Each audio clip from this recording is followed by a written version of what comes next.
The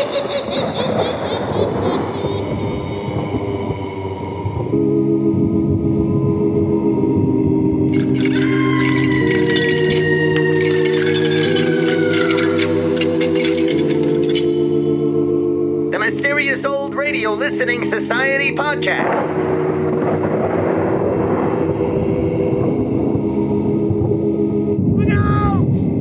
Welcome to the Mysterious Old Radio Listening Society, a podcast dedicated to suspense, crime, and horror stories from the golden age of radio. I'm Eric. I'm Tim. And I'm Joshua. We love mysterious old-time radio stories, but do they stand the test of time? That's what we're here to find out. This week, we're listening to an episode I chose, David Dexter, from a series we have not featured before, Diary of Fate. The show ran for only 35 episodes, starting at the end of 1947 and concluding in August of 1948. Each installment was named after the character whose fate had been recorded in the titular diary. To the best of our knowledge, 24 episodes have survived. Ray Erlenborn provided the sound effects for Diary of Fate in his long career as an actor and Foley artist. He also provided sounds for Suspense, Big Town, and The Jack Benny Show. Diary of Fate was co-produced by Larry Finley and Herb Litton. Litton also served as the show's host, Fate, whose distinctive qualities are probably what the show is best remembered for. I'm sure we'll talk about that more after the episode. But first, let's listen to David Dexter from Diary of Fate, first broadcast May 4th, 1948. It's late at night, and a chill has set in. You're alone, and the only light you see is coming from an antique radio. Listen to the sounds coming from the speaker.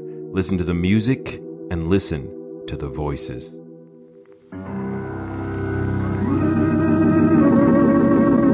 The Diary of Fate.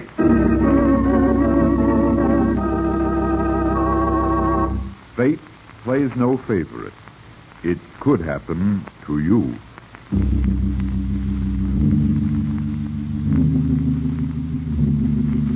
Book 41, page 106. In the Diary of Fate.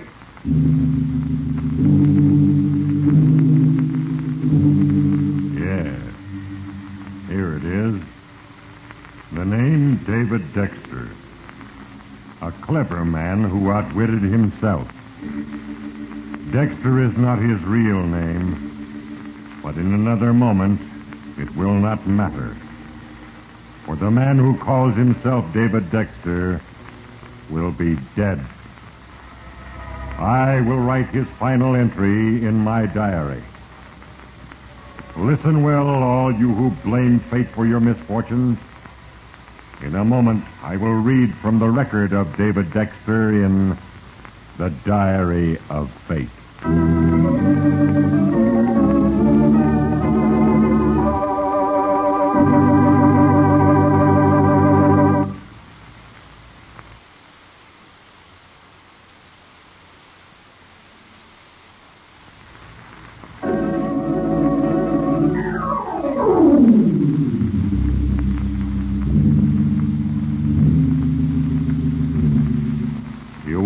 A brilliant sort of fellow, David Dexter.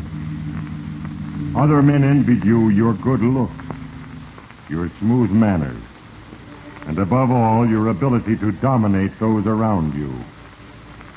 You were so sure of yourself that you didn't even pay heed to me. And now I, Fate, look back over the record to a single entry. An entry which set the final phase of the plan in motion. It was in your hotel room. No. You can't bluff me, Dexter. You can't get away with it. But I'm not bluffing, Lamar.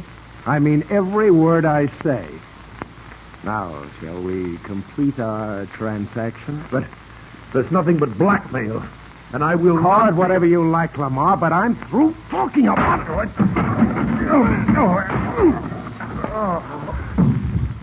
There. Maybe that'll help you make up your mind. What do you want, Dexter? You know what I want. A check from you for $100,000. And right now.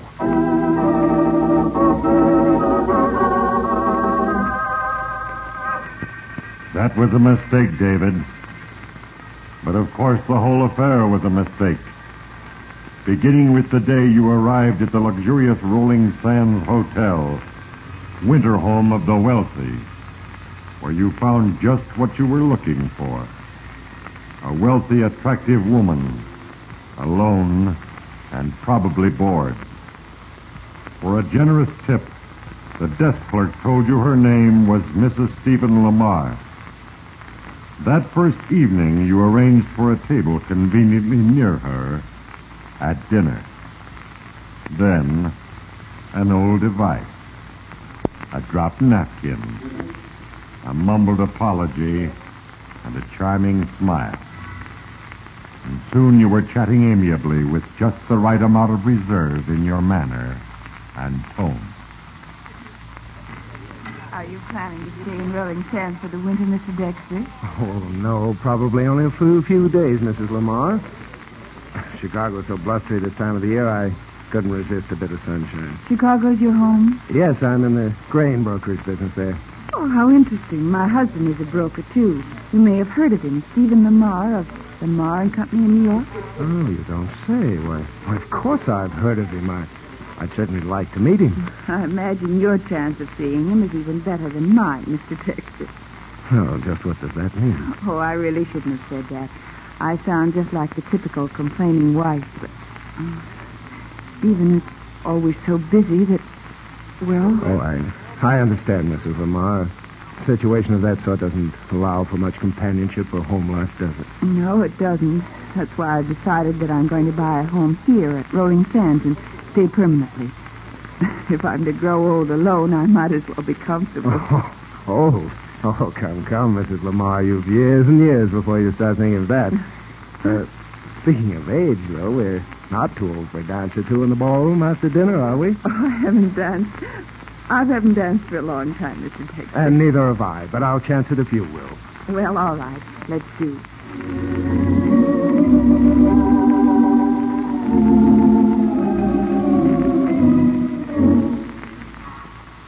That was a good start, David.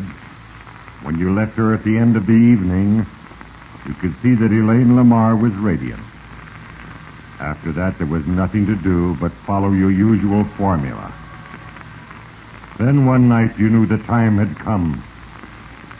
You and Elaine were sitting in your car far down the beach, silently watching the breakers dancing and tumbling in the moonlight. Beautiful, isn't it, David? Yes, it is, darling. Oh, I hate the thought of leaving all this. And you. Leaving? Oh, David. I've work to do, you know. Oh, yes, of course you do, David. It's just that I've been so happy these past 2 weeks, and I guess I'd forgotten it had to end sometime. Does it have to end, darling? How can it be otherwise? Oh, I love you, Elaine. Very much. You shouldn't have said that, David. And I think you love me. A little. But I'm married. Oh, you're not in love with Stephen, nor is he in love with you. No. I can't deny that. For my part, I've been in love with only one man in my life. And I lost him. Oh, I'm sorry, dear. My first husband was killed in an accident out in Nevada 10 years ago. In Nevada?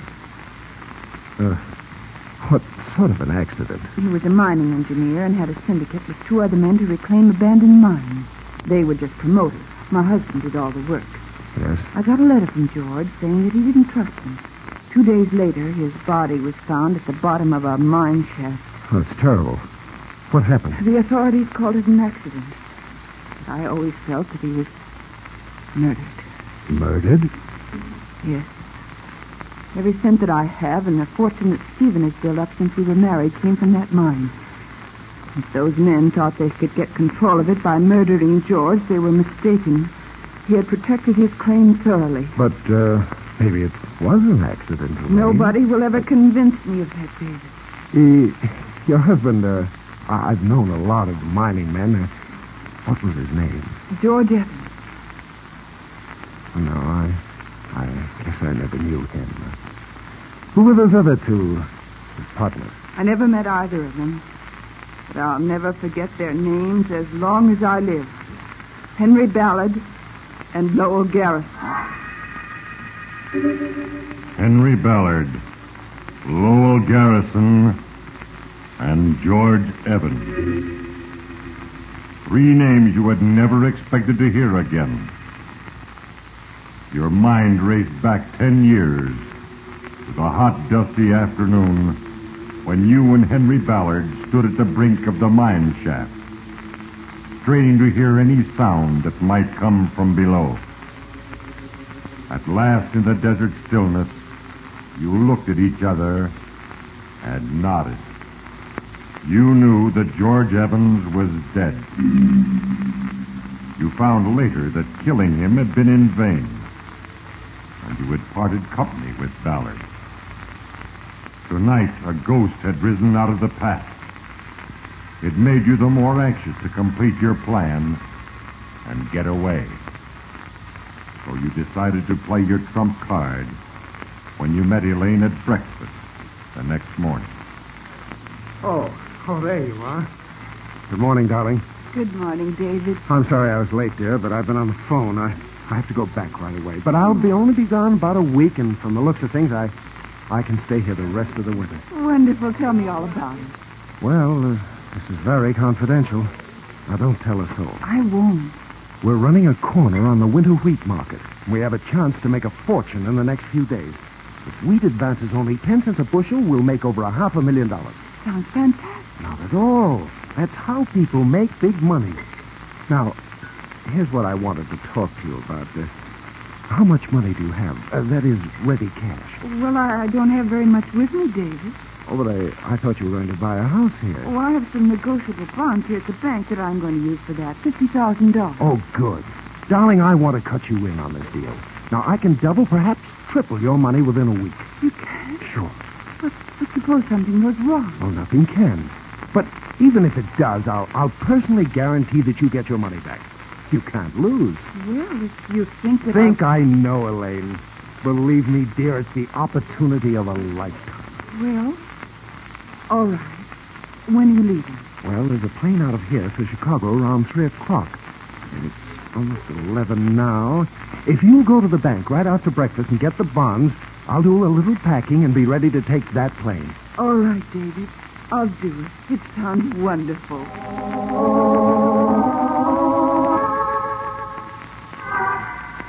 It was working out perfectly, David, just as you had planned.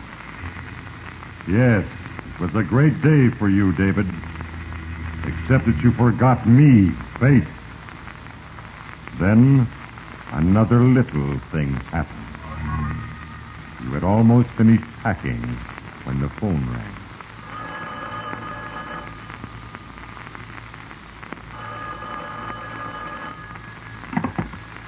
Yes? David, this is Elaine.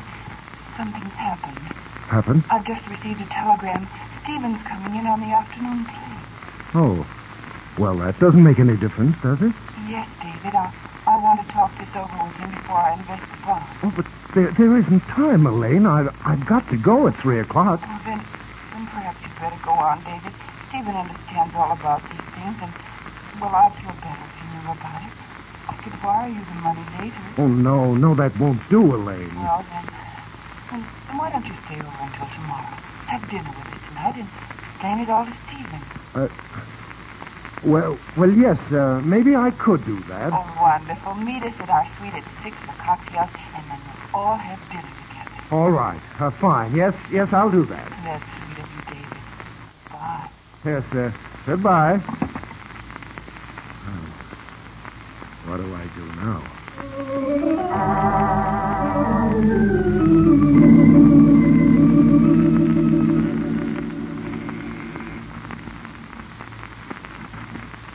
Oh, hello, Good evening. David.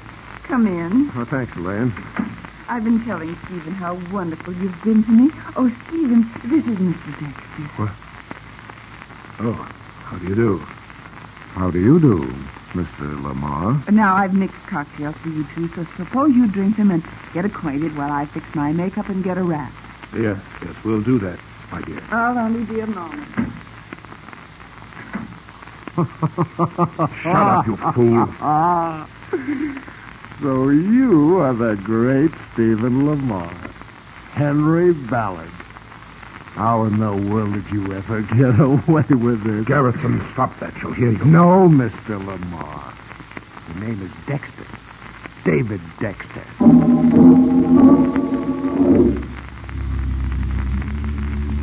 Now, Lowell Garrison, alias David Dexter, you began to believe in me, fate.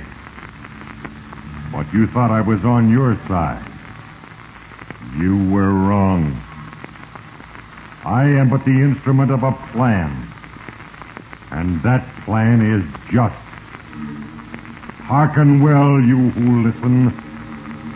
In a moment, I shall read further from the record of David Dexter in the Diary of Fate.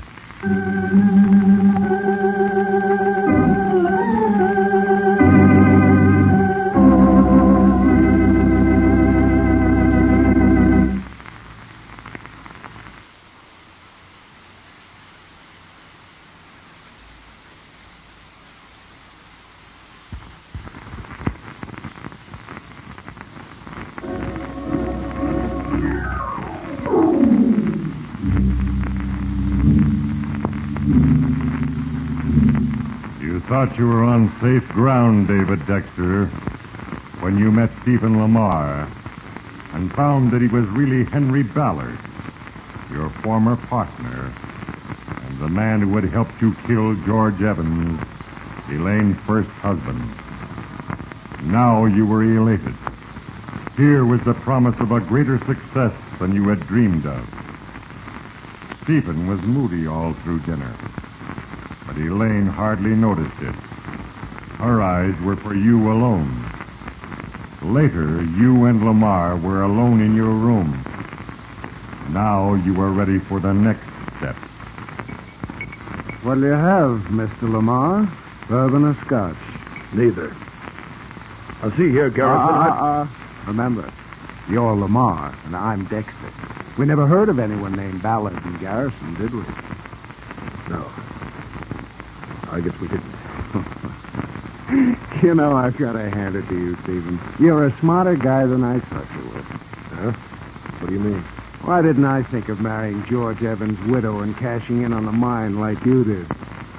You're driving at something, Dexter. Just what is it? You're a suspicious sort, aren't you, Stephen? Well, what I want from you is very simple. I'm going to invest some of your wife's money, $50,000, in the Chicago grain market. That's a lie. Let's not quibble, Stephen. All I want you to do is to assure her that it'll be a good deal. What she does with her money is her affair. Oh, I knew you'd see it that way. When she asks you about it, just tell her it's a great idea. Is that all you want? Yes, I think so. And I'm going to bed. Yes, you look like you do need some rest, Mr. Lamar. Good night. Good night. Oh, Stephen. What do you want? Funny, I just thought of something. I intended to invite you up here to my room for breakfast in the morning. Sorry, I don't think I can make it, Dexter. You'll make it. I'll expect you at 9:30. It felt good to dominate a man as prominent as Stephen Lamar. Yes, David, you always got your way with people by one means or another. You knew he would be there in your room next morning. Not eating very much, Stephen? I'm not hungry. Now, look here, Dexter, just what do you want? Well, I've been thinking, Stephen. You've made such a lot of money out of marrying Elaine, and I've made nothing yet. After all, we were partners in that deal, and I know what you're driving at. Well, that'll save a lot of talk. You're in this just as I am. Yes, but you have a lot more to lose than I have if anyone finds out the truth, Lamar. Isn't that right? What do you want? Well, let's just call it a nest egg, shall we? With Elaine's $50,000 and a check from you, I could get started. But without your check, I'm afraid someone might find out what really happened to George Evans. No. You can't bluff me, Dexter. You can't get away with it. But I'm not bluffing, Lamar. I mean every word I say. Now, shall we complete our transaction? But there's nothing but blackmail, and I will Call not it whatever, Lamar, but I'm through talking about it. What?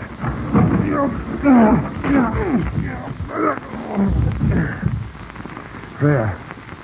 Maybe that'll help you make up your mind. What do you want, Dexter? You know what I want. A check from you for $100,000. And right now. All right, Dexter. You don't need that gun. I'll do it. That's better. And one other thing. I want Elaine to think that everything is lovey-dovey with you and me. So we're all going to meet for lunch on the terrace at 1 o'clock sharp. Got that? Yes. And Elaine is to have those bonds with her then. I don't want any slip-up on this, you understand? You two be on the terrace at 1. Now write that check. I've got to get to the bank.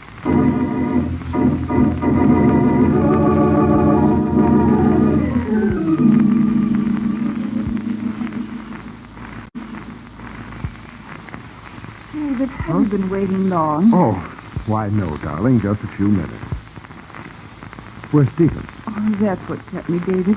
After I got back from the bank with the bonds, I went to our room to freshen up, and I found this note from Stephen. Note? Yes, it's rather strange. Listen to this. Elaine, I've been suddenly called back to New York on business and must catch the train at 1:45 in order to arrive there on time. Sorry, I could not wait to see you before I left. I'm due to arrive in New York at 4:30 and will phone you immediately. If you do not hear from me by 5 o'clock, there is a small bag I left in our room which I... Oh, excuse me, Elaine. Over here with it. Here you are, sir. A very urgent phone call for you, sir. It's from a bank, they say. A bank? Yes, Oh, sir. yes, I'll take it right away. Thank you.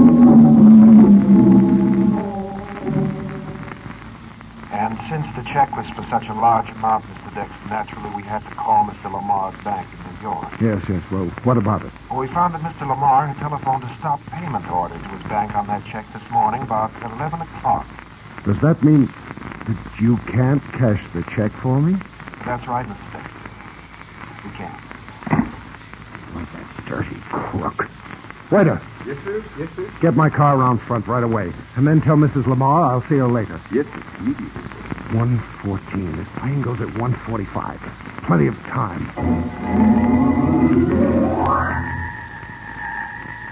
You hadn't counted on Stephen Lamar's betrayal, David. You didn't think he'd dare with the whip you held over him. And when you got back to the hotel that afternoon, you went immediately to your room and called Elaine.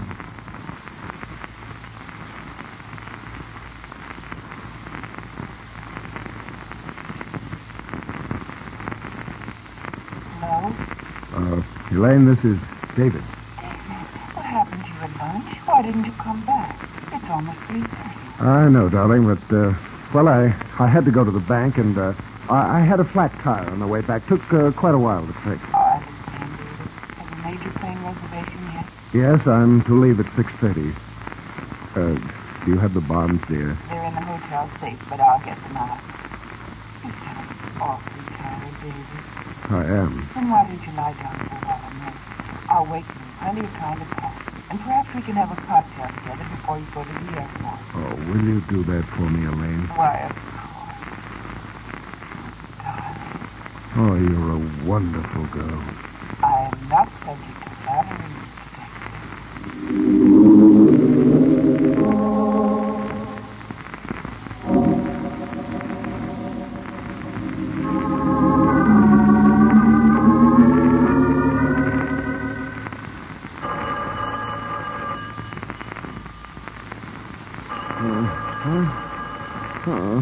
What's that? Oh, hello. David. Oh, Elaine. Yes, it's Elaine. time for me to get up, darling? Yes, it is. 10 minutes after 5. Oh, good. I've lots of time. Yes. You have lots of time, David. Did you get the bonds out of the safe? I think you'd better come to my room as soon as you can. Well, I thought we were going to have a cocktail and you'd give them to me then. I don't feel like a cocktail. Okay.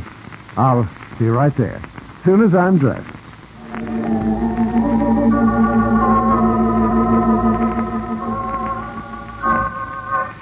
Yes, David Dexter, you would be there.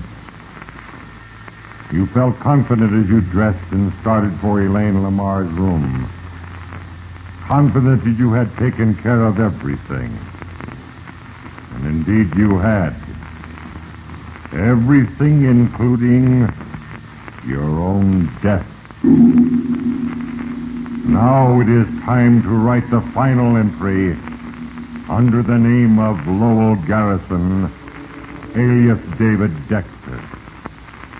In a moment when I have written, I will read again from the Diary of Fate.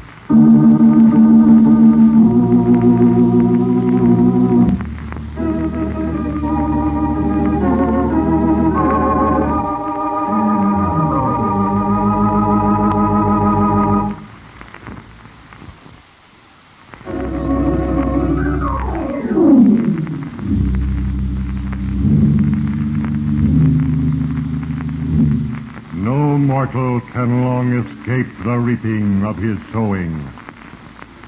The end is certain if your decision be for evil.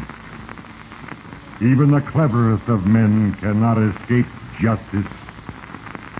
And David Dexter had never felt more clever and confident than at this moment as he approached the door of Elaine Lamar.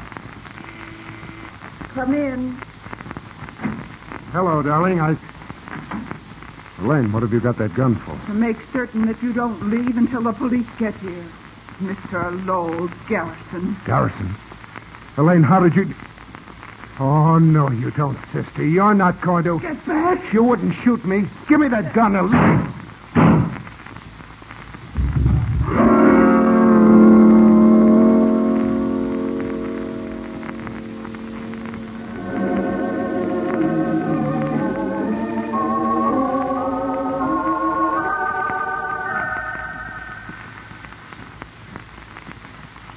My husband, Mr. Lamar, left instructions in his note for me to open the bag. Mm-hmm. It just was it he wrote, Mrs. Lamar? I mean the instructions. Here it is, Inspector. If you do not hear from me by 5 o'clock, there is a small bag I left in our room which you are to open. Mm-hmm. The contents will be self-explanatory. If I do call you by 5 o'clock, I will tell you what other disposition to make of it. So you opened the bag, eh? Yes. I delayed waking Mr. Dexter until after 5 o'clock so that my telephone line would be open in case Mr. Lamar called. Hmm? When 5 o'clock came, there was no call. I opened the bag. Oh, naturally. And I found this. If it is necessary for you to read this, I will be dead. You'll know that Dexter caught me. Before I die, I owe you an explanation. A confession. Dexter is Lowell Garrison, and I am Henry Ballard. You know the rest. I am leaving you this gun in case you need it. Signed, Stephen. And what do you know? You wrote a confession before Dexter killed him. Dexter did kill him? Yeah. We found Mr. Lamar's body in the grass an hour ago, ma'am. And this note tells us that Dexter was the murderer.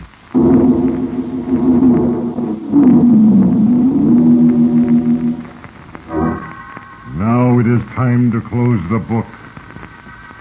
A plan set in motion 10 long years ago is finally completed. Finished. David Dexter is dead. Even I, Fate, could not alter that plan. Elaine Lamar was exonerated for the shooting of David Dexter. For she shot in self-defense. Justice has been served. Ponder well the moral, you who listen, and remember, there is a page for you in the Diary of Fate.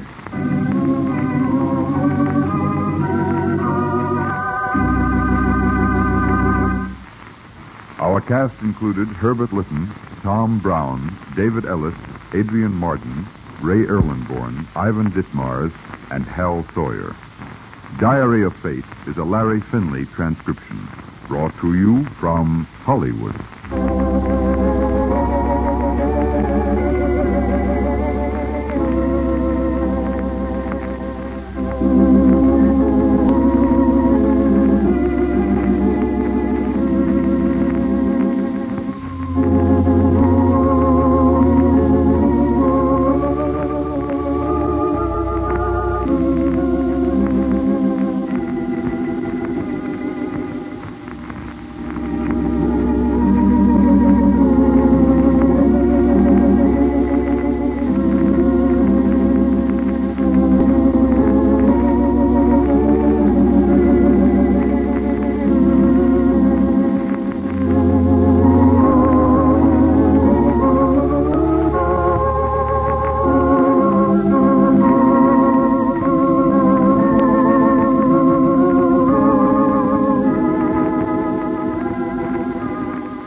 That was David Dexter from Diary of Fate here on the Mysterious Old Radio Listening Society podcast. Once again, I'm Eric. I'm Tim. And I'm Joshua. That was my pick. And going back a couple of weeks ago on this podcast, I said, we sit down and we record a bunch of episodes in one sitting. And this is our final episode of this current recording session. And for this round, I had two selections that were mine.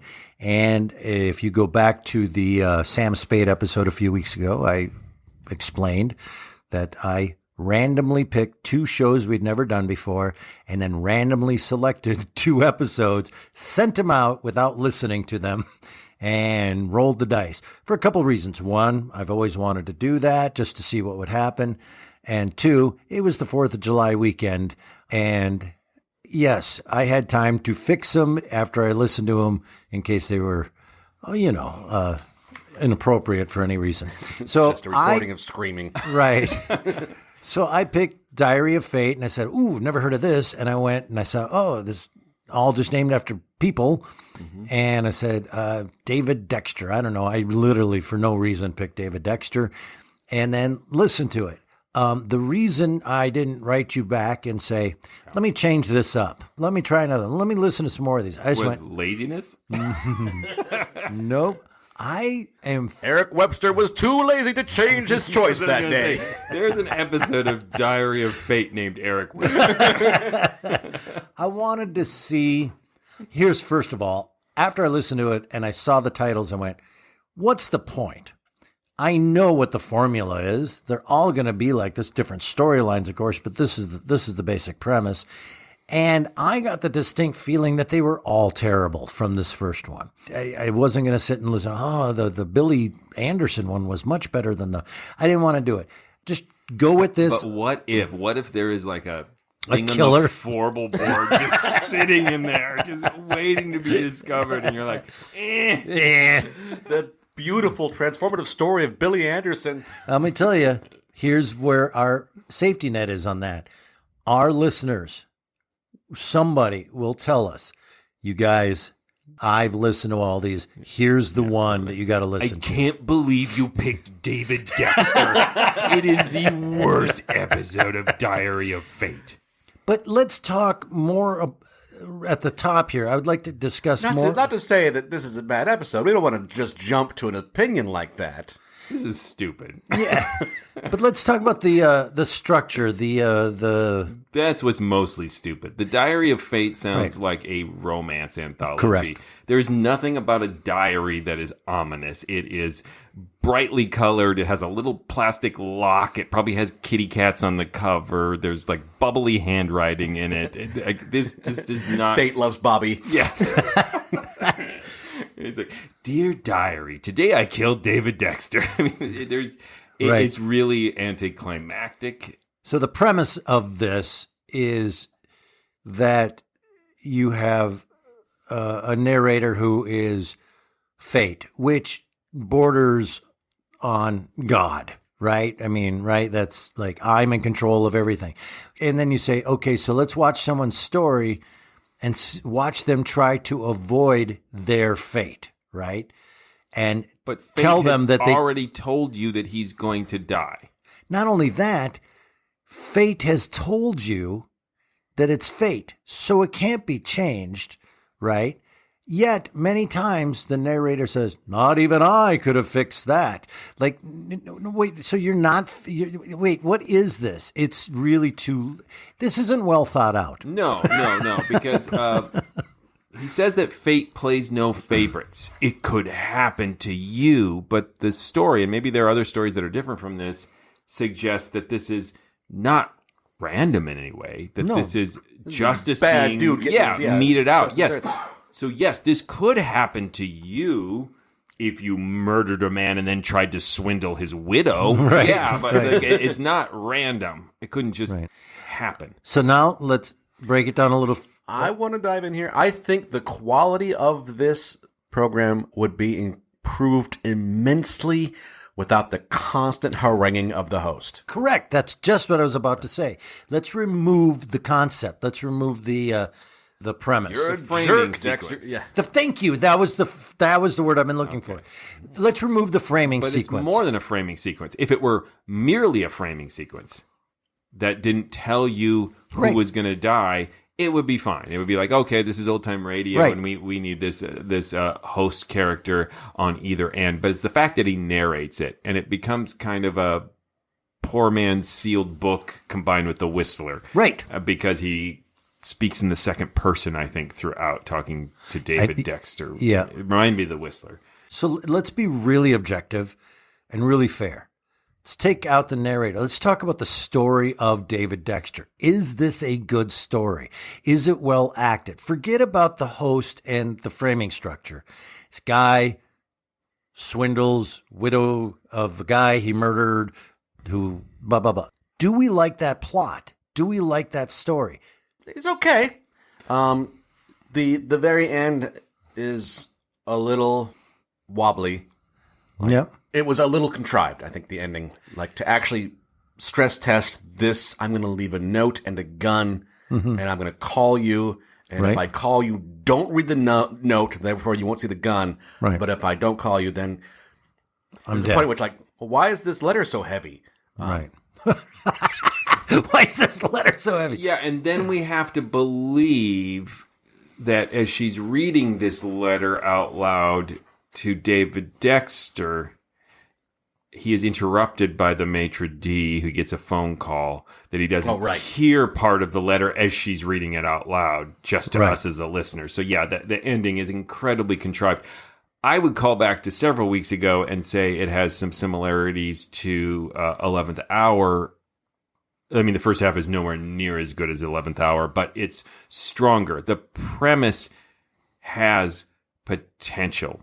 I like the coincidence of this con man has stumbled across the widow of the person he has killed, and his con man partner has been smarter than him and figured out how to get the money they were unable to swindle from the man they murdered. And all that right up to that point, I was like, okay, yeah, I know David Dexter has to somehow die, but this is kind of interesting.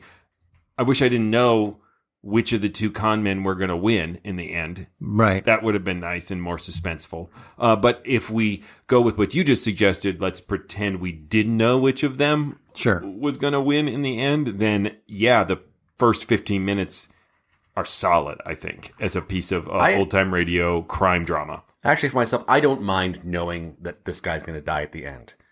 Okay. There's plenty of stories where, like, we know the actual outcome of the story, but it's exciting and interesting to see how it unfolds, how it twists, and even knowing that fact. So I don't mind that. But it is the less charismatic, mysterious traveler, whistler figure, who's, please leave this story alone for a minute, sir. I think you make a very good point that there are so many crime radio dramas that the guy who is the central figure is going to somehow undo himself. Correct. And they're still suspenseful.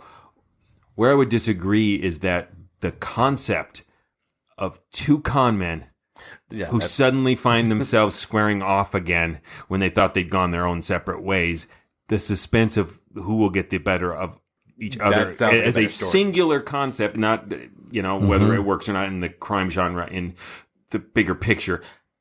That would be really cool if I didn't know who is going to win. Yeah. So you're making my argument for me, and this is where I stand on this. You take away the framing structure, the host, the whole fate thing, the diary, all of that nonsense, and the constant narration, and you just tell that story. If I went in and I edited this and I handed it to someone without the host, I bet you someone would say, that was a pretty good show. The end is still lame. Okay. But it was close. But yeah. And as far as closer, we know who's going to die, to be fair to it, when it gets to that ending, like, the other guy's dead. Yeah, and it was just too convoluted. I had to go back and re-listen to it to figure out where in the story did he kill him. Yes. Right? Like, where did he have time? At the oil well. I thought it was at the airport. No, I mean... Oh, that part. Yeah. End, at the right? other like, but where in the story? Because it's off screen. So he has killed him before he hears his wife read the letter that he left, or once he hears him read the letter. I'm leaving town, but I left this letter. So there's a window of time of I will call you if I'm alive, and if I get killed, then you have this letter. So there's that window of time between when he's left the hotel to leave town, but before he actually leaves town. And when does David Dexter kill him?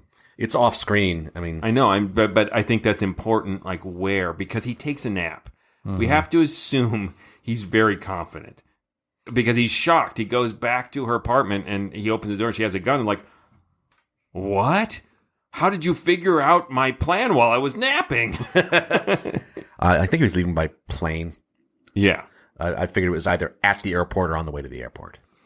I guess in the cockpit. It's not so much where his but just ex-partner was when he killed him and go do it. I think it's important to know: did David, upon hearing the letter that his ex-partner left for his wife, did he then leave the restaurant and go find him and kill him, or did he already know he was dead?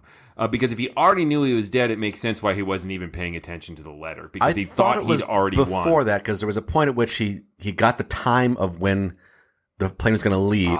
Yes. And was like, okay, that's plenty of time. I can get there and back. But here's my point: is that we listen to a lot of old time radio. If we're struggling to figure this out at the end, it's an important plot beat to have kind of muddled, vague. Yeah. But in general, it has potential. If you eliminate the guy. That being said, the guy's there, and he's a lot. Yeah. Yeah, you sound a lot like all the Phantom Menace apologists from 20 years ago. Do you remember this? I'm playing... if you see this 6 or 8 times and ignore everything that's horrible about it, it's not bad. Okay. I'm just trying to play devil's advocate because you spun the roulette wheel and lost, Eric. And now we got to cover your bet. But hey, I went 1 for 2 on the roulette wheel, and we praised you the first time, and now we're ridiculing you. We're giving you 2 lessons to learn here. I think I know which one you're going to take away. But hold on, I could have walked into this recording session and not told you I had done that, and you would have never known. So, Robin, I want credit for that.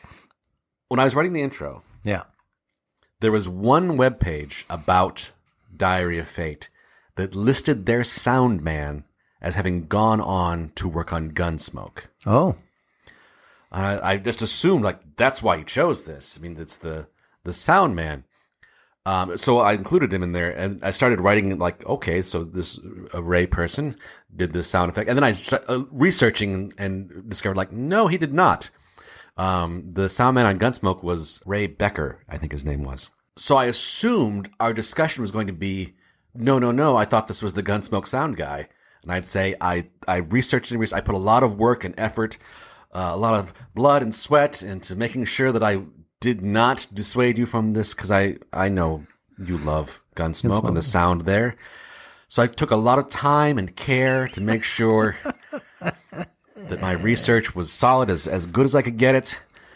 And then that had nothing to do with why you chose this episode. Had nothing to do with anything. I just assume he went alphabetically through a list of old-time radio programs and picked them at random, and I was right. So I guess I've learned a lesson. Would you like to have that conversation? So sure. You might have thought that because there is the one source that says this guy was the sound person from Gunsmoke. Yeah, he's a Gunsmoke guy. It's not. I did. What? I looked into it, and that's Ray Becker. Oh, of course, Becker. Yep. But I share your enthusiasm for Gunsmoke sound. Well, you know what? I still think the sound guy in this was phenomenal. Does that help, Tim? That helps a lot. Thank you. Yeah. What sounds were there? Let me think. Eating dinner. Yeah, there's a gunshot. It was a gunshot. Oh, yeah. It was a gunshot. Yeah. I looked into, actually, because I was doing all this research. That Eric didn't do. There's a page that's dedicated to, like, trivia about the Gunsmoke sound. The sound in Gunsmoke. And they took, like, 3 or 4 different guns to try to get, like, what's the best gun sound? And so Marshall Dillon's gun is a 45. Oh. Right. That's way better than this episode. That anecdote alone. I promise to never play the roulette game again. Oh. But that was fun for me, just to see what would happen. It is fun. I had never After heard 10 of... years, a I wanted batting to... average of 500 is not bad. Yeah, I had never heard of Diary of Fate. Me neither. Me either. And we now know there's a reason why I haven't heard of Diary of Fate. The other reason I stuck to my guns and brought it is because now we've done it. We did Diary of Fate, and now we can move on. So does this clean my record for 0 hour? Is that? Yeah. No. Damn it. I was going to absolve him, but then again, it's me. I mean, in all fairness to this concept, you could do something more successful with the idea of a how catch 'em instead of a whodunit. You know, Columbo is a great example, right? Like, Right. We love Columbo, and we know who the murderer is at the top. So, Right. A good writer could take this idea, like Tim said earlier, of knowing that our protagonist is going to die and invest us in how that's going to happen. Yeah. And then do something that actually satisfies us. Right. Instead of, I took a nap and then a lady shot me.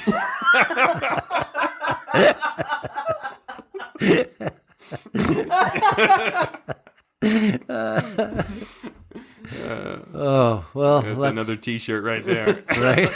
Not a lot on this page, Fate. I'm not wearing that T-shirt anywhere. I took a nap and a lady shot me. Sir, could you please leave? Eric, you are no longer teaching here. Should we vote? Yeah, let's just... I hated it. It's terrible. I tried my best to find some thread in this discussion to give it some merit, but it's not great. Unfortunately, I don't even feel compelled to listen to another one to give it another shot. However, let's please throw this out here. If anybody knows of an episode of Diary of Fate that is worth it, we'll give it another whirl. Yeah. Like I said, the setup had promise, but the execution was poor. I mean, there's also something almost compelling.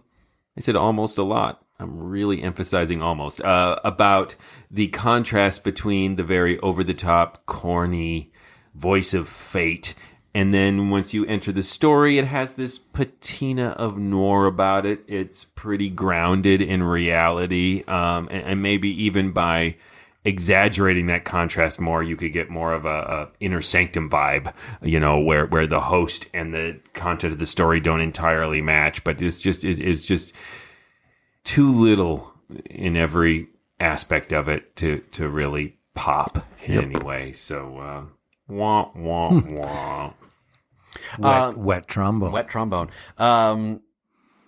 Wet trombone.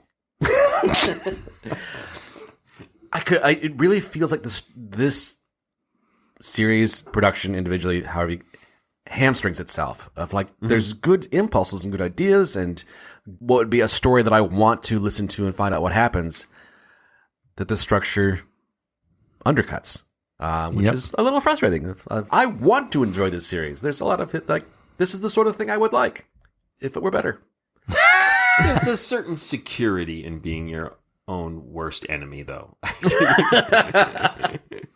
You know where the attack is coming from. You're not surprised. It's not like this series is past its, like, in its day, this would have been as bad as it is now. Yes. Tim, tell them stuff. Please, go visit ghoulishdelights.com.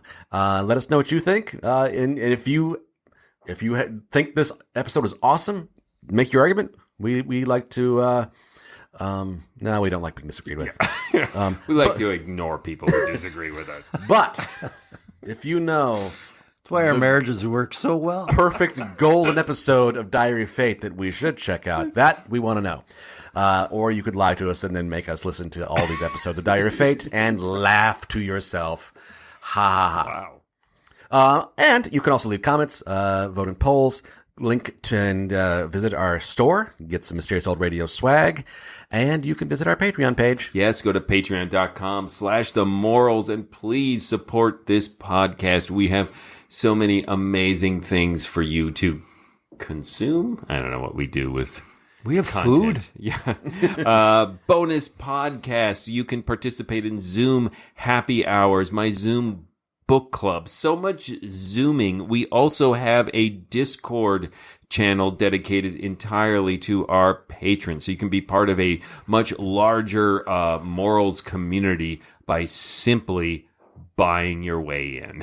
So go to patreon.com/themorals. If you'd like to see the Mysterious Old Radio Listening Society Theater Company performing audio drama live on stage as we do recreations of classic old-time radio and a lot of our own original work. We're performing somewhere monthly, if not more than once a month. Just go to ghoulishdelights.com to see where we're performing, what we're performing, and how to get tickets. And if you can't make it to any particular show, being a Patreon gets you access to video and or audio recordings of our shows. What's coming up next? Next is Tim's choice. I have chosen an episode to be filled in later. Until then. Look out! He also provided sounds for Suspense, Big Town, and The Jack Benny Show.